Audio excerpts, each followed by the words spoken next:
आप सबने प्राणियों के हित की बात पूछी है। अब मैं उस श्रेष्ठ व्रत को आप लोगों से कहूंगा जिस व्रत को नारद जी ने श्री लक्ष्मी नारायण भगवान से पूछा था। और श्री लक्ष्मी नारायण भगवान ने लक्ष्मीपति ने मुनिश्रेष्ठ नारद जी से कहा था। यह कथा ध्यान से सुनो। एक समय योगी राज नारद जी दूसरों के हित की इच्छा से अनेक लोकों में घूमते हुए मृत्यु लोक में आ पहुंचे और यहाँ अपने सभी मनुष्यों को अपने कर्मों के अनुसार अनेकों दुखों से पीड़ित देख करके सोचा कि किस यत्न के करने से निश्चय ही प्राणियों के दुखों का नाश हो सकेगा। ऐसा मन में सोचकर नारद जी विष्णु लोक को गए और वहां श्वेत वर्ण 4 भुजाओं वाले देवों के इस नारायण को देख करके जिनके हाथों में शंख चक्र गदा और पद्म थे तथा वरमाला पहने हुए थे, देख करके नारद जी स्तुति करने लगे। कहा कि हे भगवान, आप अत्यंत शक्ति से संपन्न है, मन तथा वाणी भी आपको नहीं पा सकती है। आपका आद्य मध्य अंत नहीं है। निर्गुण स्वरूप सृष्टि के आज भूतवा भक्तों के दुखों को नष्ट करने वाले हो। आपको मेरा नमस्कार है। नारद जी से इस प्रकार की स्तुति सुनकर भगवान विष्णु बोले कि हे मुनिश्रेष्ठ, आपके मन में क्या है? आपका किस काम के लिए आगमन हुआ है? निसंकोच कहो। तब नारद मुनि बोले कि मृत्यु लोक में सब मनुष्य जो अनेक योनियों में पैदा हुए हैं अपने अपने कर्मों के द्वारा अनेक प्रकार के दुखों से दुखी हो रहे हैं। हे नाथ, यदि आप मुझ पर दया रखते हो तो बताइए कि उन मनुष्यों के सब दुख थोड़े ही प्रयत्न से कैसे दूर हो सकते हैं? थोड़े ही प्रयत्न से कैसे दूर हो सकते हैं?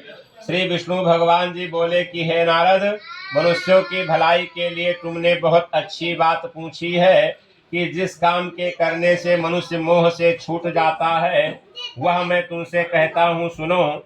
बहुत पुण्य देने वाला स्वर्ग तथा मृत्यु लोक दोनों में दुर्लभ एक उत्तम व्रत है। आज मैं प्रेम बस होकर तुमसे कहता हूँ कि श्री सत्यनारायण भगवान का यह व्रत अच्छी तरह विधि पूर्वक संपन्न करके मनुष्य धरती पर आयु पर्यंत सुख भोग कर मरने पर मोक्ष को प्राप्त होता है।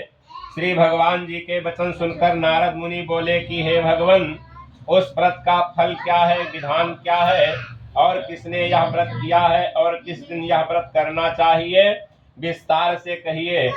भगवान विष्णु बोले कि हे नारद, दुख शोक आदि को दूर करने वाला, धन धान्य को बढ़ाने वाला, सौभाग्य तथा संतान को देने वाला यह व्रत सब स्थानों पर विजयी करने वाला, भक्ति और श्रद्धा के साथ किसी भी दिन मनुष्य सत्यनारायण भगवान के प्रातः काल के समय, मध्याह्न काल के समय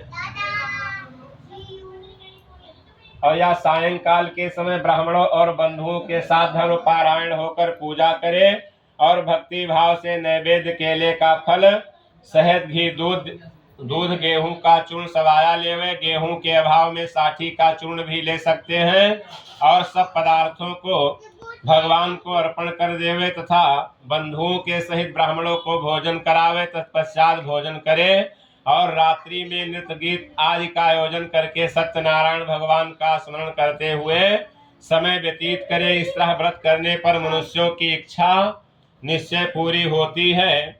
विशेष रूप से कलिकाल में भूमि पर यही मोक्ष का सरल उपाय है। बोलिए श्री सत्यनारायण भगवान की।